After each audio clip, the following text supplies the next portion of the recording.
Hoş geldiniz. Sen nasılsın? Hadi sen normal bir ekmek. İyi, Allah rast getirsin. Köy yoğurdu mu? Evet. İyi.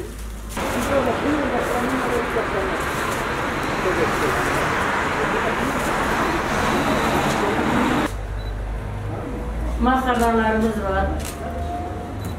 Biz kakızın önünde gelene okları alırız. Öyle.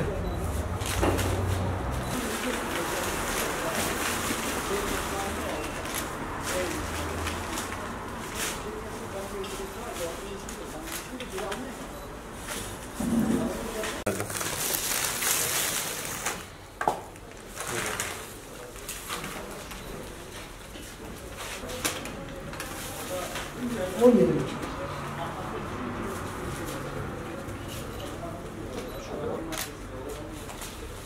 Yirmi var bu şekilde orada.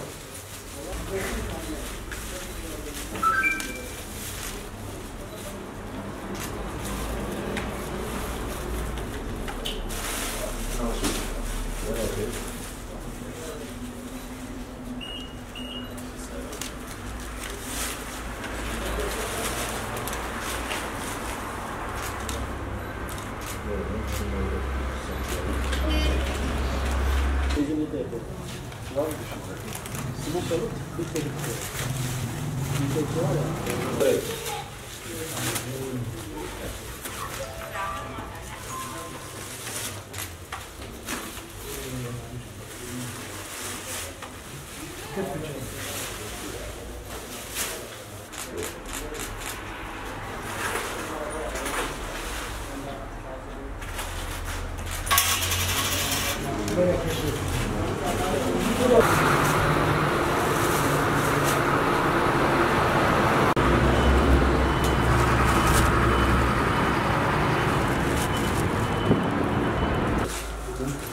Afiyet olsun. Abi yok.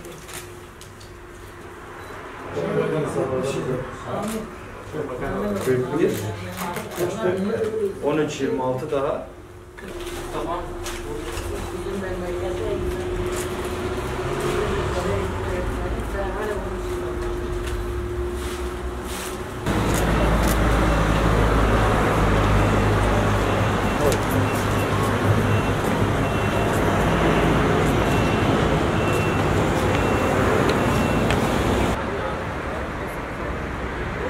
Kıymetli basın mensubu arkadaşlarımız, bugün burada gerçekleştirmiş olduğumuz sosyal sorumluluk projesine hepiniz hoş geldiniz. Bundan çok memnun olduk. Bildiğiniz gibi Genç Askon Gaziantep Şubesi olarak bugüne kadar sürekli topluma yararlı projelerde yer aldık. İnşallah bundan sonraki süreçte de yer almaya devam edeceğiz. Son bir yıldır gerek dünyada gerek Türkiye'de pandemi sebebiyle ciddi ekonomik sıkıntılar yaşanmaktadır.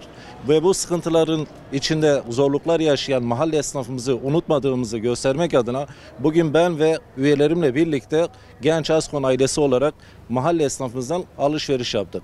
Buradan bütün STK'lara ve derneklere çağrıda bulunuyoruz. Diyoruz ki sizler de esnaflarımızı unutmayın, alışverişlerinizi mahalle esnafınızdan yapınız.